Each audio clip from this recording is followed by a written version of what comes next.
L'image a marqué le début de ce tour. Une violente chute collective à plus de 60 km/h en descente, dans les derniers kilomètres de la 7e étape. Des coureurs, des vélos enchevêtrés, frayeur chez les suiveurs. Slow. Crash. Slow, guys. Certains sont contraints à l'abandon.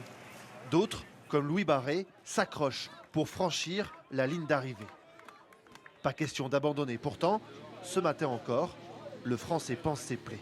Le côté là, toute la fesse ici, le dos et les côtés là. La nuit avec beaucoup de réveils nocturnes, mais ça va, il faut s'accrocher, il y aura des jours meilleurs. Ses amis sont venus l'encourager, impressionnés par sa force de caractère. Il a souffert, hier on a vu il était à l'arrière du peloton, mais bon on l'encourage et... Il a beaucoup de résilience, et c'est peut-être une momie mais il y va à fond. C'est comme ça qu'on reconnaît les grands. Ouais. Courageux, mais pas inconscient pour autant. Les larmes de ce coureur aujourd'hui, après une chute, témoignent de l'âpreté du métier.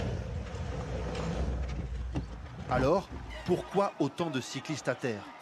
Les sprints sont toujours autant disputés. La vitesse ne fait qu'augmenter et le peloton est de plus en plus connecté. Les compteurs qui sont à disposition des coureurs au niveau de leur cintre et puis également les informations. On a des petites oreillettes et les informations, eh bien, elles sont données par les directeurs sportifs à tous les coureurs au même moment. Il n'y a pas de la place pour tout le monde. Finalement, ça fait énormément de tension et ça donne des chutes. L'équipe médicale du Tour intervient chaque jour depuis le grand départ, au plus près des coureurs blessés. Ils étaient 184, ils sont 8 à avoir abandonné. C'est tout sauf un record. Il n'y a rien de dramatique pour le moment. Je pense que pourtant on a fait beaucoup de plats, donc c'est un peu, on redoute un peu parce qu'ils sont souvent groupés. Finalement, on a eu de la chance. Enfin, ils ont eu de la chance. De la chance, il en faut aussi pour gagner. Aujourd'hui, Joao Almeida, meilleur soutien de Tadej Pogacar, a dû jeter l'éponge, trop diminué par la chute de vendredi dernier.